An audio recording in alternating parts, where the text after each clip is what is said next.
नाम पड़ा। अब बरबरीक जी ने, क्योंकि ये पिछले जन्म में एक देवता थे जिनको श्राप मिलने की वजह से इस कुल में उनकी उत्पत्ति हुई, परंतु उनको एक वरदान भगवान नारायण से प्राप्त था कि तुम तीव्र भक्ति करोगे और पुनः मेरे इस धाम में वापस आओगे। देखिए, मानव देह मिलने के बाद केवल मानव को ही ये सुख है कि वो जीवन में हर प्रकार का पुण्य अर्जन कर सकता है। क्या कभी कोई गाय जाकर पुण्य कर सकती है? नहीं कर सकती। क्या कोई श्वान, जिसे हम आज बोलते हैं डॉगी जाकर कोई पुण्य कर सकता है? नहीं कर सकता। तो पुण्य कौन कमा सकता है? केवल मानव, चाहे वो स्त्री हो चाहे वो पुरुष हो, केवल मानव को ही इस योनि में पाप और पुण्य कमाने का सुअवसर प्राप्त होता है। तो हमारे जीवन में हमें क्या कमाना है, पाप या पुण्य? सोचो, अगर आपका घर में, इस घर में, कुल में जन्म हुआ है तो यह आपके पूर्व जन्म के संचित पुण्यों की वजह से होता है। और यदि आपका जन्म किसी गलत घर में या रॉन्ग घर में होता है, देखिए यहाँ धन से कोई लेना देना नहीं है। अगर आपका जन्म गलत जगह होगा तो आप भक्ति विहीन होंगे, आप में भक्ति नहीं रहेगी। उस घर में भक्ति नहीं होती है जो घर गलत होता है। जहाँ हमारे घर में बाबा श्याम की भक्ति हो, जिस घर में अपने पितरों की पूजा हो, जिस घर में अपने कुल देवता की पूजा हो, जिस घर में माता पिता की पूजा हो, वो घर स्वर्ग से भी सुंदर होता है। देखिए, कोई 5,000 का ड्रेस पहन रहा है, कोई 1,000 का ड्रेस पहन रहा है, कोई 1,00,000 का ड्रेस पहन रहा है। ड्रेस शरीर को ढकने के लिए होता है। हम इसका दिखावा यदि करते हैं तो मेरे बाबा रूठ जाते हैं। कभी हमारे पास धन अधिक हो जाए तो उससे पुण्य के काम करा करो, उससे अच्छे कार्य करा करो। जितने आप अच्छे कार्य करोगे, इनटू 100 टाइम्स उसका 100 गुना हमारे घर आता है। हो सके, कई बार ऐसा होता है कि आपके घर में काम वालियां काम करती हैं और रोटी बच जाती है, तो बची हुई चीज़ हम किसी को देते हैं। दुर्भाग्य की बात है कि यदि हम उसे ताज़ा ताज़ा कोई आइटम बना के दें तो वो जीवन भर आपका ऋण याद रखती है। कभी ये काम करके देखना, आपको बहुत सुकून मिलेगा।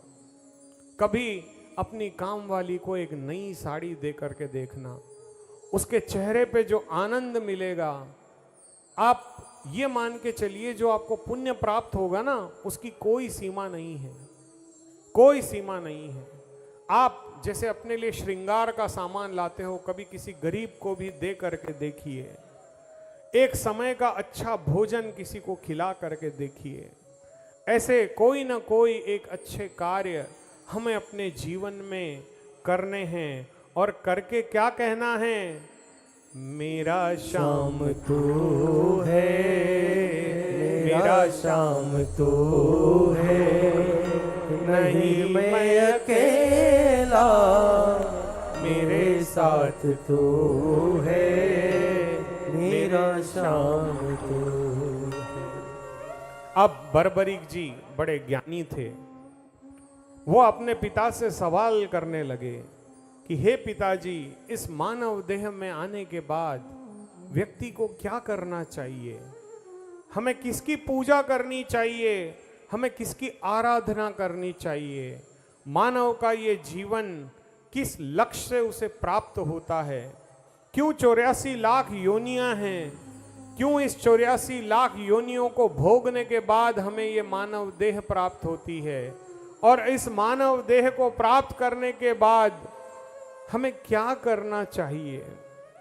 ऐसे ऐसे सवाल जब मेरे बाबा श्याम ने, जिन्हें हम बरबरीक कहेंगे अभी कुछ क्षण के लिए, बरबरीक ने कहे, तो बर्बरीक जी के सवाल सुन करके बेचारे भोले भाले घटोत्कच, क्योंकि घटोत्कच तो बलवान थे, बुद्धिवान नहीं थे, वो कहते हैं 4 वानों से मत लड़ो।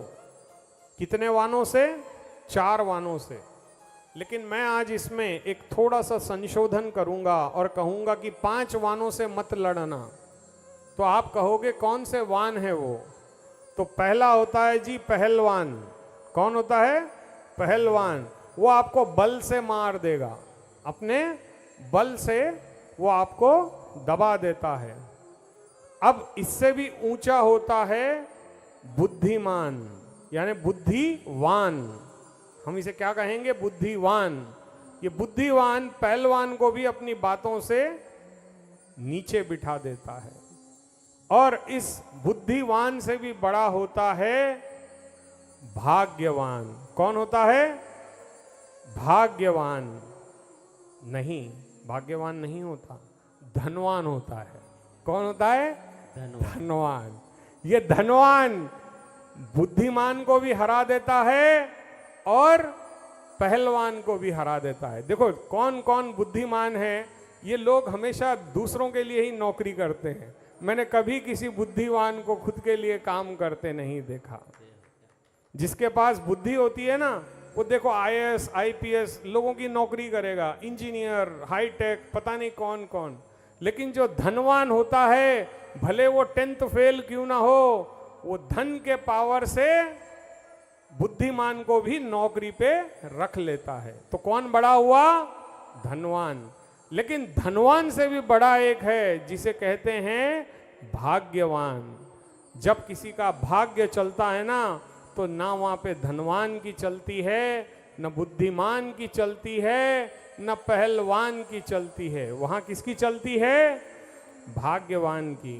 तो अब इसमें हमने संशोधन किया और कहा कि जो शामवान है वो सब पे भारी है। बोल श्याम प्यारे की जय। तो हमें क्या बनना है? शामवान बनना है। मतलब शाम का अगर हाथ हमारे